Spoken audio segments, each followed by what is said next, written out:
نہایت واجب الاکرام معزز سامعین،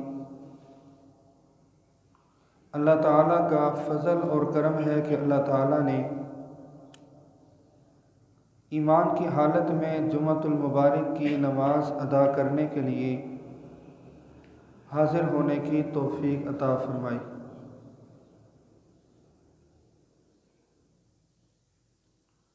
آج کل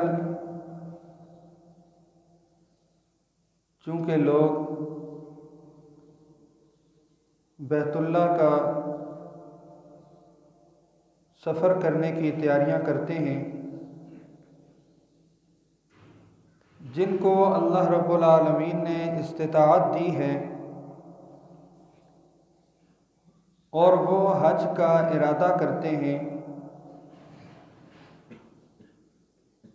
وہ تو بہت ہی اچھی بات ہے۔ لیکن کچھ لوگ ایسے بھی ہوتے ہیں کہ شریعت کی روشنی میں ان پر حج لازم ہو جاتا ہے، ان پر حج فرض ہو جاتا ہے،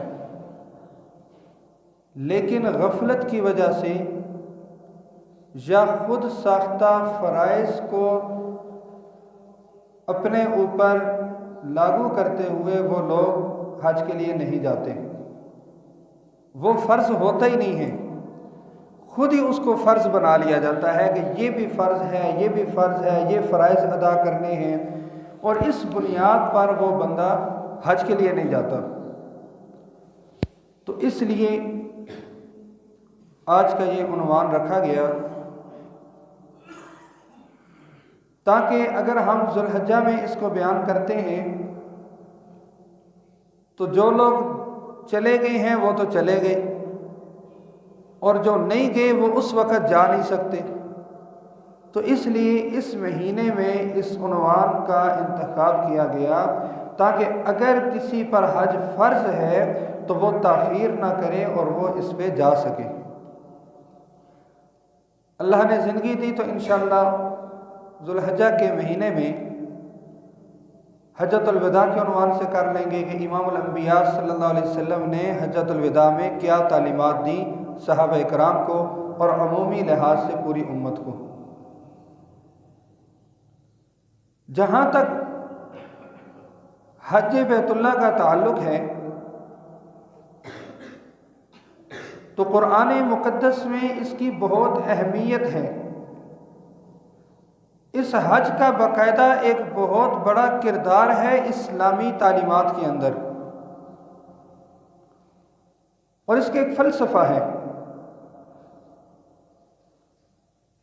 امام الانبیاء صلی اللہ علیہ وسلم نے ایک موقع پر ارشاد فرمایا کہ اسلام کی بنیاد 5 چیزوں پر مقرر ہے۔ بنی الاسلام علی 5۔ جامع ترمذی کی روایت ہے، بڑی مشہور روایت ہے۔ پہلا جو اس کا پلر ہے، پہلا جو اس کا ستون ہے، شہادت اللہ الہ الا اللہ وان محمد عبدہ ورسولہ، اللہ رب العالمین کی وحدانیت کی گواہی دینا، رحمت دو عالم صلی اللہ علیہ وآلہ وسلم کی رسالت کی گواہی دینا، یہ اسلام کا پہلا ستون ہے۔ فرمایا نمبر 2 نماز۔ نماز اسلام کا دوسرا رکن ہے۔ زکوٰۃ اسلام کا تیسرا رکن ہے۔ رمضان المبارک کے مہینے میں روزے رکھنا یہ اسلام کا چوتھا رکن ہے، اور 5واں رکن اللہ رب العالمین کے محبوب پیغمبر امام الانبیاء صلی اللہ علیہ وسلم نے فرمایا وہ حج ہے۔ یہ اسلام کا 5واں رکن ہے۔ اس لحاظ سے بھی اس کے انورات الگ ہیں کہ جس بندے نے اسلام کو ماننا ہے، اور اسلام کوئی معمولی مذہب نہیں بلکہ رب تعالی نے فرمایا الیوم اکملت لکم دینکم واتممت علیکم نعمتی ورضیت لکم الاسلام دینا، یہ رب تعالی کا پسندیدہ دین ہے، اللہ رب العالمین نے منتخب کیا ہے۔ فرمایا ان الدین عند اللہ الاسلام، اللہ کے ہاں دین ہے ہی اسلام ہے۔ حتیٰ کہ رب تعالیٰ نے اہل کتاب، یہودی، عیسائی، ان کو بھی اللہ رب العالمین نے پابند کر دیا۔ فرمایا یا ایھا الذین اوتوا الکتاب، اے اہل کتاب، آمنوا بما نزلنا مصدقا لما معکم، اس پر ایمان لاؤ جو نازل کیا گیا ہے، تھوڑا تھوڑا کر کے، نزلنا تھوڑا تھوڑا کر کے، قرآن پاک تھوڑا تھوڑا کر کے تقریباً 23 سال کے عرصے میں نازل ہوا۔ فرمایا اس سے پہلے کہ تمہارے چہروں کو مسخ کر دیا جائے، یعنی تم پر عذاب آ جائے، تم اب یہودیت کو چھوڑ کر، نصرانیت کو چھوڑ کر تم سیدھے کے سیدھے اس قرآن مقدس کے مطابق بن جاؤ، وگرنہ تم پر رب تعالیٰ کا عذاب آ جائے گا۔ تو یہ دین اسلام اتنی اہمیت کا حامل ہے۔ جس بندے نے اس اسلام کو مانا، اسلام کی اس عمارت کو مانا، اس کے لیے کوئی گنجائش نہیں کہ وہ بیت اللہ کے حج کو نہ مانے، اس نے لازماً ماننا ہے، اس لیے کہ یہ اسلام کا ایک رکن ہے۔ پھر اس سے آگے چلیں، جو ہی انسان کہتا ہے کہ میں اسلام کو مانتا ہوں، میں مسلمان ہوں، تو وہ کلام اللہ کو مانے بغیر رہ ہی نہیں سکتا۔ قرآن کو نہیں مانے گا تو مسلمان نہیں، کافر ہے۔ اس قرآن مقدس میں ایک سورت کا نام سورہ الحج ہے، اسی عبادت کے لحاظ سے۔ پورے قرآن پاک میں آپ دیکھیں، کسی سورت کا نام زکوٰۃ کے عنوان سے نہیں ہے، نماز کے عنوان سے نہیں ہے، روزے کے عنوان سے نہیں ہے، کسی سورت کا نام دیگر عبادات کے لحاظ سے نہیں، لیکن حج کے لحاظ سے امام الانبیاء صلی اللہ علیہ وسلم پر قرآن بن کر نازل ہوا ہے، اس کا نام ہی سورہ الحج ہے۔ یہ بھی بیت اللہ کے حج کی ایک اہمیت ہے۔ اگر ان سارے ارکان کو ربط کے لحاظ سے سمجھا جائے، توحید، رسالت، نماز، زکوٰۃ، روزہ اور حج، ان کو اگر ربط کے لحاظ سے سمجھا جائے تو پھر بھی یہ اپنے اندر ایک اہمیت رکھتے ہیں۔ یہ دوسرا پہلو ہے حج کی اہمیت کا۔ ہمارے معاشرے میں کچھ صورتیں چلتی ہیں عشق مجازی میں، جو صرف اپنی خواہشات کو تسکین دینے کے لیے اس کا نام عشق رکھا جاتا ہے اور اس کو عشق مجازی اصطلاحاً کہا جاتا ہے۔ عشق مجازی میں جب آپ دیکھیں گے تو ایک انسان جو مراحل طے کر رہا ہوتا ہے، حقیقت میں مسلمان سے یہی مراحل مطلوب ہوتے ہیں عشق حقیقی میں، لیکن وہ عشق حقیقی طرف ان مراحل کو عبور کرنے پر تیار ہی نہیں ہوتا، وہ وہاں پر دوڑ لگاتا ہے۔ سب سے پہلے وہ ساری آبادی میں سے ایک کو منتخب کرتا ہے جو عشق مجازی کا مسافر ہوتا ہے، آبادی میں سے ایک کا انتخاب کرتا ہے، پھر اس ایک کا انتخاب کرنے کے ساتھ ساتھ کوئی نہ کوئی پیغام رسانی کا کوئی نہ کوئی ذریعہ تلاش کرتا ہے۔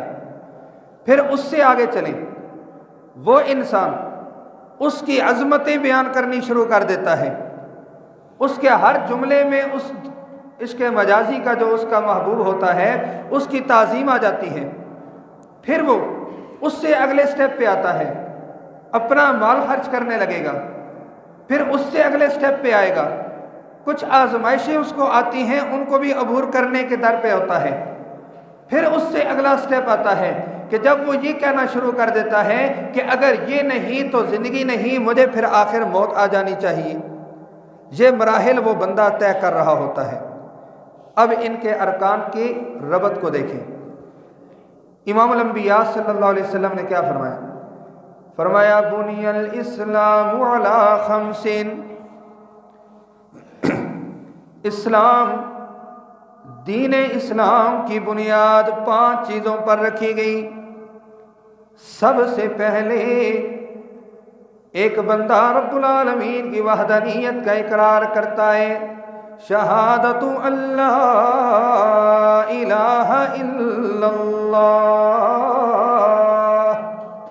بندے نے اقرار کر لیا معاشرے میں بہت سارے معبود پھیلے ہوئے ہیں، کہیں کوئی پتھروں کو معبود بنا کر بیٹھا ہے، کوئی بدروں سے مانگنے پہ لگا ہوا ہے، کوئی مگرمچھوں کے دربار پہ جانے لگا ہوا ہے، کوئی قبروں والوں کے پاس جانے لگا ہوا ہے، ہر جگہ معبود بنائے ہوئے ہیں، کوئی گھنٹیاں بجا کر جانے والے ہندو بھی موجود ہیں۔ میرے دوستو، سارے کے سارے معبودان باطلہ معاشرے کے اندر موجود، مگر یہ بندہ اقرار کرتا ہے اللہ الہ الا اللہ، ایک اللہ ہی میرا الہ ہے۔ بندے نے اقرار کر لیا کہ معبود میرا صرف اللہ ہے۔ دوسرے مرحلے پر آئے گا، محمد رسول اللہ صلی اللہ علیہ وسلم کی رسالت کا اقرار کرے گا، کیونکہ رب العالمین اور بندے کے درمیان پیغام رسانی اگر کی ہے تو رحمت دو عالم صلی اللہ علیہ وسلم نے۔ یہ قرآن میرے پر تو نازل نہیں ہوا، یہ قرآن آپ پر تو نازل نہیں ہوا، کس پر نازل ہوا؟ قرآن مقدس خود بیان کر رہا ہے، علی قلبک، رحمت دو عالم صلی اللہ علیہ وسلم کے سینہ مبارک پر آپ صلی اللہ علیہ وسلم نے اسی قرآن کو پہنچایا۔ آپ صلی اللہ علیہ وسلم نے یہی رب العالمین کا پیغام امت تک پہنچایا۔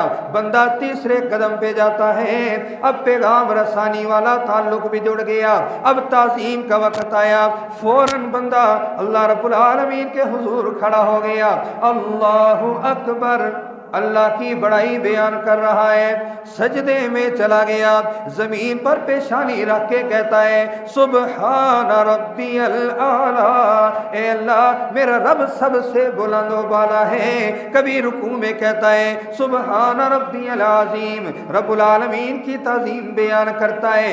نماز ختم ہونے پر آتی ہے، التحیات میں بیٹھا ہے، پھر بھی وعدے کر رہا ہے التحیات للہ والصلوات والطیبات۔ اب دعا مانگنے آ گیا، ربنا آتنا فی الدنیا حسنہ وفی الآخرۃ حسنہ۔ یہ بندہ رب العالمین کی تعظیم بھی کر رہا ہے، اللہ سے خیریں بھی مانگ رہا ہے۔ اگلے سٹیپ پہ آ گیا، مال و دولت خرچ کرنے کا وقت آیا، رب العالمین کا قرآن کہتا ہے انما الصدقات للفقراء والمساکین۔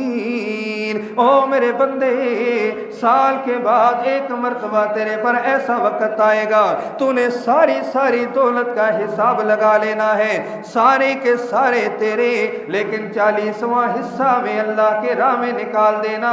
اب بندہ مال بھی خرچ کر رہا ہے، زکوٰۃ بھی ادا کر رہا ہے، مگر آزمائش نہیں۔ اگلا سٹیپ آزمائش کا آیا، پورا سال گزر گیا، بندہ کھا بھی رہا ہے، پی بھی رہا ہے، مشروبات بھی استعمال کر رہا ہے، غذائیں بھی کھا رہا ہے، مرغن غذائیں کھانے والا بندہ۔ اب رب العالمین کا حکم آیا، فرمایا تو نے چاند دیکھ لیا ہے، اس کے بعد تیرا فریج بھی موجود ہوگا، تیرے پاس خوراک بھی موجود ہوگی، مگر تو نے ایک پورا مہینہ آزمائش میں گزارنا ہے، کھانا نہیں، پینا نہیں، کوئی دیکھے یا نہ دیکھے، تو نے بھوکا رہنا ہے، تو نے پیاسا رہنا ہے۔ بندہ اس پر بھی تیار ہو گیا۔ اب 5واں مرحلہ آیا، ساری زندگی کی دولت انسان لگاتا ہے کھانے پر، پینے پر، اپنی زیب و زینت پر، اپنے گھر والوں پر، اولاد پر، بیوی پر۔ رب العالمین کا حکم آیا، فرمایا نہیں، اب تو نے دنیا کا چھوڑ جانے کا تصور لینا ہے، گھر والے بھی تو نے چھوڑ دینے ہیں، مال و دولت بھی یہیں پر چھوڑ کے جانا ہے، یہ تیرا بہت اعلیٰ لباس ہے، تو نے اتار دینا ہے، نہیں تو نے لباس نہیں پہننا۔ ایک بندہ کہتا ہے میں تو بڑا شاہانہ زندگی گزارنے والا، فرمایا ضرور گزارتا ہے، مگر اب تیرا لباس یہ نہیں ہوگا، تیرے جوتے یہ نہیں ہوں گے، اگر تو بڑے سے بڑا شیخ القرآن کیوں نہیں ہے پھر بھی تجھے پگڑی بھی اتار دینی ہے، تو نے یہ ٹوپی بھی نہیں پہننی، سارا کا سارا لباس اتار دے گا۔ اے اللہ کون سا لباس پہنوں؟ آواز آئی کہ کون سا لباس پہننا چاہیے؟ فوراً رب العالمین کا حکم آیا کہ وہی لباس تیرے جسم پر ہوگا جو قبر میں تیرے اوپر ہوگا۔ فکر آخرت یہ لے کر تو نے جانا ہے، اب تو موت کا نظریہ لے کر جائے گا، گھر والے بھی پیچھے، اولاد بھی پیچھے، لباس بھی پیچھے، تیرے جوتے بھی پیچھے، تیرا سارا کا سارا سٹیٹس ختم، نہ تو نے خوشبو لگانی ہے، نہ ہی تو نے کنگھی کرنی ہے، نہ ہی تو نے تیل لگانا ہے، نہ ہی تو نے غسل کرنا ہے، تو طواف کرنے لگ جائے گا، تو نے مجنون ہو کر آ جانا ہے، تو نے ہر وقت زبان پر ایک ہی نعرہ لگانا ہے، لبیک لبیک اللہم لبیک۔ تیری آواز جب گونجے گی، تیری آواز جب آئے گی، سارے بندے مل کر آواز لگا رہے ہیں، رب العالمین کی طرف سے پھر یہ بھی آواز تصور کے عالم میں آتی ہے، اے بندے تو کہہ تو رہا ہے کہ میں حاضر ہو گیا۔ اب یہ بندہ، یہ ارکان کا ربط ہے، یہ بندہ سارے مراحل طے کر کے وہاں پہنچ جاتا ہے، نکل گیا، گھر بھی چھوڑ دیا، گھر بار سارا چھوڑ کے چلا گیا، اس نے کہا کہ اب میں چلا گیا ادھر، کوئی زیب و زینت نہیں، میں بالکل جو ہے میں نے وہی لباس، دو چادریں میں نے پہن لی سفید کلر کی، اور اب میں وہاں پر طواف کرنے لگ گیا۔ جو یہ بندہ سب کچھ چھوڑ کر وہاں جاتا ہے، کہتے ہیں اللہ میں حاضر ہو گیا، میری حاضری، میں وہ سارے مراحل طے کر کے آیا ہوں، اللہ رب العالمین پھر دوبارہ تجدید عہد کرواتے ہیں، دوبارہ وعدہ کر کہ سارا چھوڑ کے تو یہاں پہ آیا ہے، تو طواف کرنے کے لیے کھڑا ہو گیا، چل رہے اب، اور ساتھ ساتھ تو یہ بھی کہہ رہے کہ اللہ میں حاضر ہو گیا، لیکن یہ بتا تیرا نظریہ کیا ہے، تیرے دل میں توحید ہے کہ نہیں، تیری سوچ میں کہیں شرک تو نہیں ہے، کسی اور کی شرکت لے کے تو نہیں آیا، کسی اور کی حاضری لے کر تو نہیں آیا، یا کسی کی رضا کے لیے تو نہیں آ گیا، یا اپنے آپ کی نشو و نما کے لیے تو نہیں آیا یہاں پر، یا کہیں دکھلاوا لے کے تو نہیں آیا کہ میں حج پہ جاؤں گا تو لوگ مجھے حاجی کہیں گے، لوگ مجھے بڑا جو ہے وہ بڑا پرہیزگار اور متقی سمجھنے لگ جائیں گے، یہ لے کر تو نہیں آئے یہاں پر، دوبارہ تجدید عہد کر۔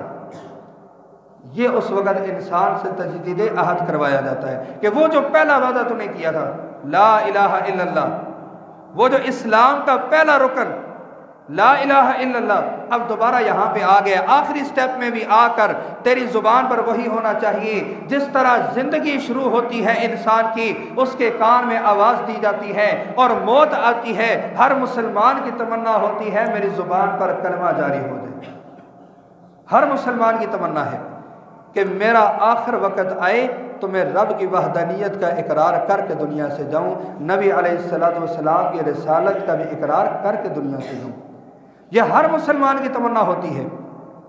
یہ میرے دوستو زندگی سے لے کر موت تک ارکان کا ایک ربط ہے کہ وہاں سے بندہ شروع ہوتا ہے، یہاں تک پہنچا، اب اس بندے سے دوبارہ عہد لیا گیا، اور یہ بندہ کہتا ہے، بڑے شوق سے کہہ رہا ہوتا ہے، بڑے ایمان سے کہہ رہا ہوتا ہے، میرے دوستو دعا ہے اللہ سب کو لے کر جائے، مجھ سمیت رب العالمین سب کو لے کر جائے، بار بار لے کر جائے۔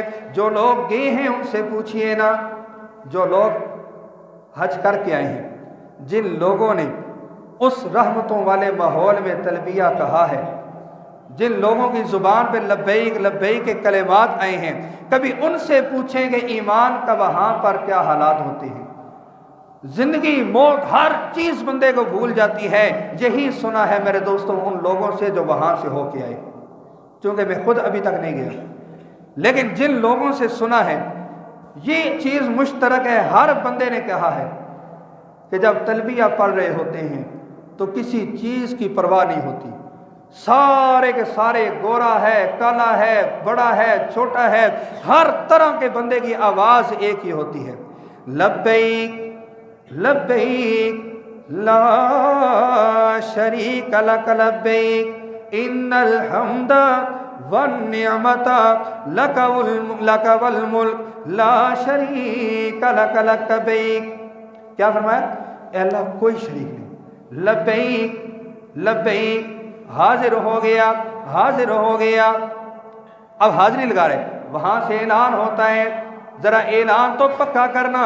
پھر یہ بندہ کہتا ہے اللہم لبیک، اے اللہ میں حاضر ہو گیا، لا شریک لک لبیک، اے اللہ تیرے ساتھ کسی کو شریک نہ ٹھہراتے ہوئے میں یہاں پر حاضر ہوا۔ ان الحمد، ساری تعریفیں بھی تیرے لیے، ساری نعمتیں بھی تیرے لیے، ساری بادشاہتیں بھی تیرے لیے۔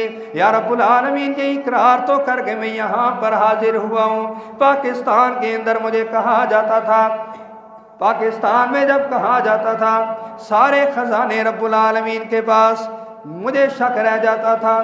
پاکستان میں کہا جاتا تھا اولادیں دینے والا بھی وہی، پھر بھی مجھے ماننے میں تردد آ جاتا تھا، لیکن اے اللہ میں آج یہاں پر آیا ہوں، میں اقرار کر رہا ہوں سب کچھ دینے والا بھی تو ہے، ہر چیز پر قادر بھی تو ہے، ہر چیز کا علم رکھنے والا بھی تو ہے، رب العالمین لا شریک لک، کسی کو تیرے ساتھ شریک نہیں بنا رہا۔ یہ اعلان وہاں پر حاجی کرتا ہے، یہ اعلان کرتے کرتے وہ طواف کر رہا ہے۔ اب یہاں سے آگے ہیں ایک تیسرا پہلو، دو پہلو حج کی اہمیت کے ہو چکے، یہ اب تیسرا پہلو سمجھیں۔ اسلام کے بنیادی تین نظریات ہیں، توحید، رسالت اور قیامت۔ ان تینوں نظریات کو اگر مجموعی طور پر سمجھنا ہے تو وہ حج کی عبادت میں ہے۔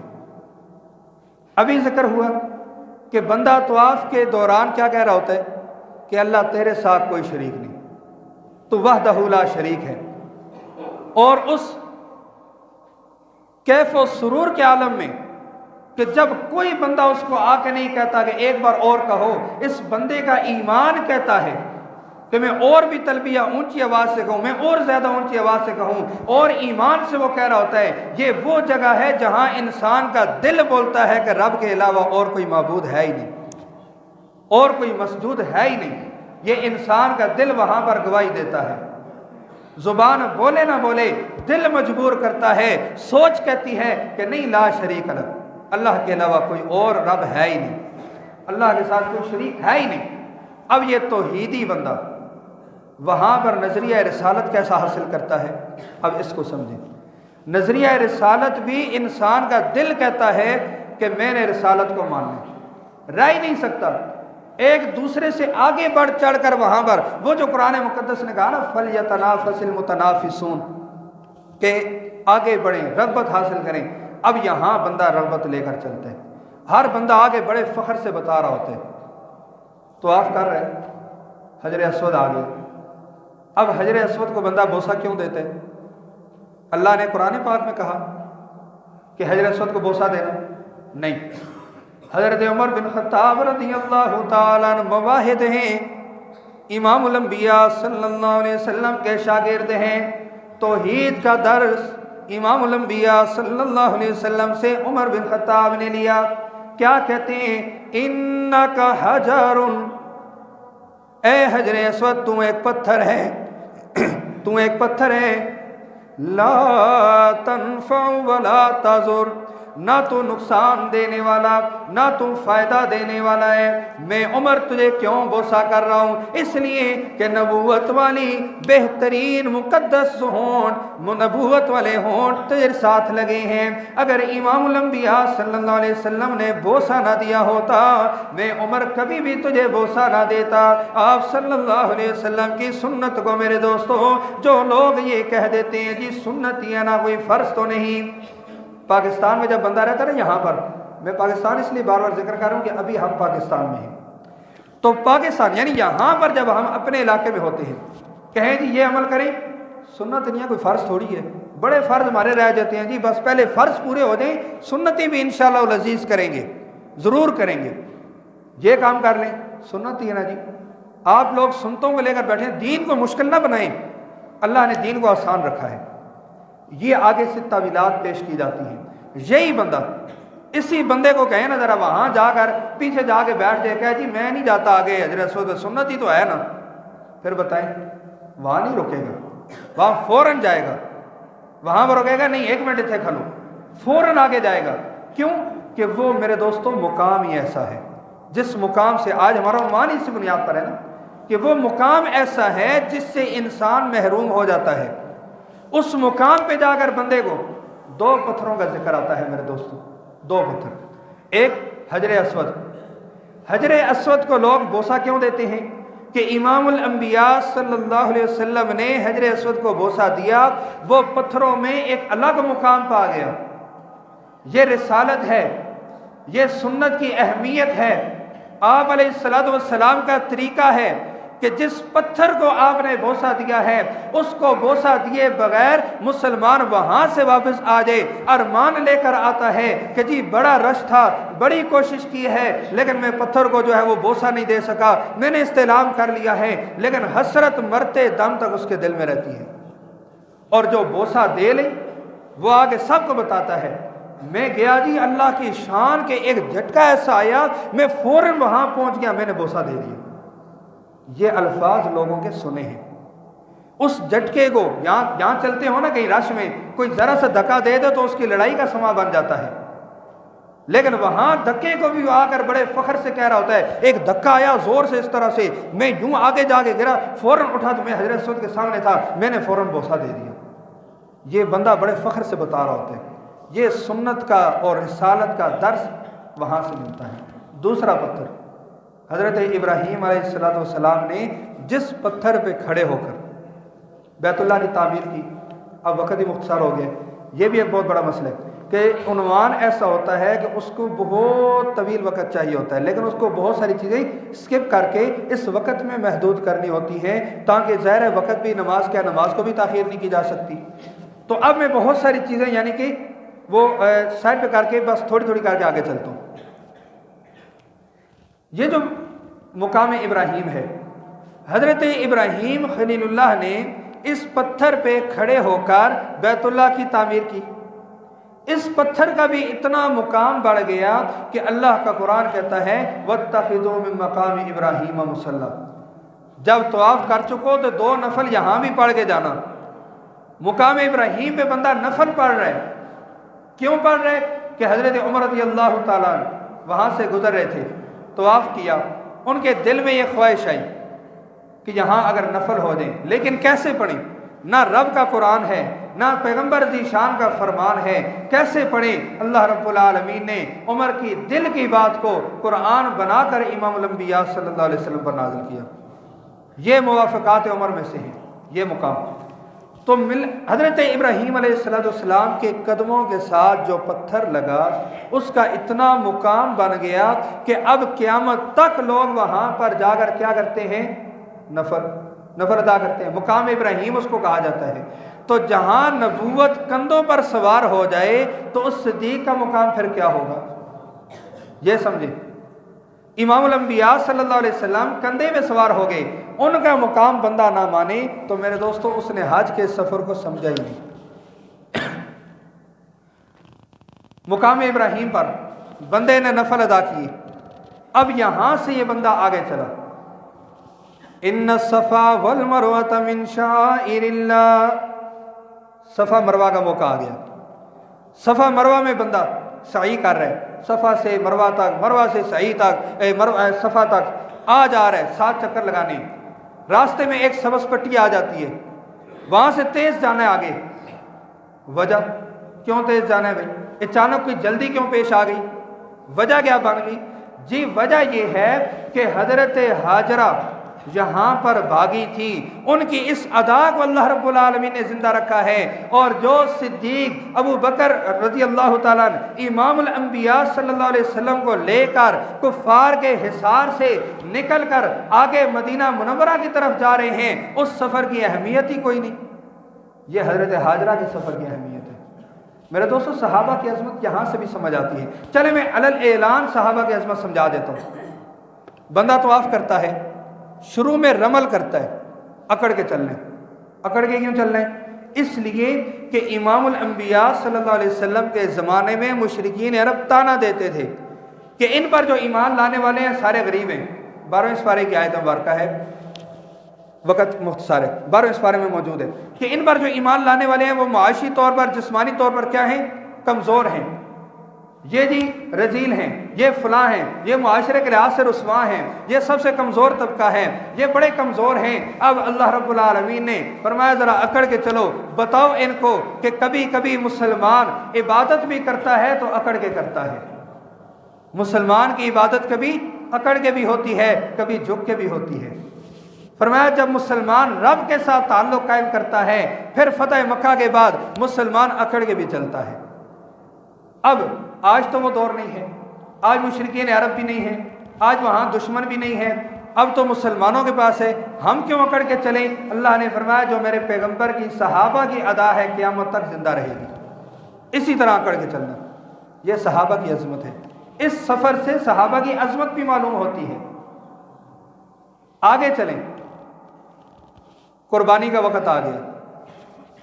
قربانی، اب چونکہ ہمارے جو لوگ جاتے ہیں یہ حج تمتع کرتے ہیں، نہ حج افراد کرتے ہیں، نہ حج قران کرتے ہیں، حج تمتع کرتے ہیں۔ 3 اقسام ہے حج کی۔ افراد کا مطلب یہ ہے جو خالی حج کا احرام باندھے، عمرے کی نیت نہ کرے۔ قران یہ ہوتا ہے جو دونوں کا اکٹھا باندھ لے، حج کا باندھا ساتھ ہی عمرہ کر لیا، یا عمرے کا تو ساتھ ہی احرام کھولا نہیں، وہیں سے حج کے ارکان شروع کر دیے۔ وہ ہمارے لوگ نہیں کرتے۔ ہمارے یہاں یہ ہوتا ہے، تمتع ہوتا ہے، پہلے عمرے کا احرام پھر وہ کھول دیا جاتا ہے، پھر میقات سے جا کے دوبارہ حج کا احرام باندھا جاتا ہے۔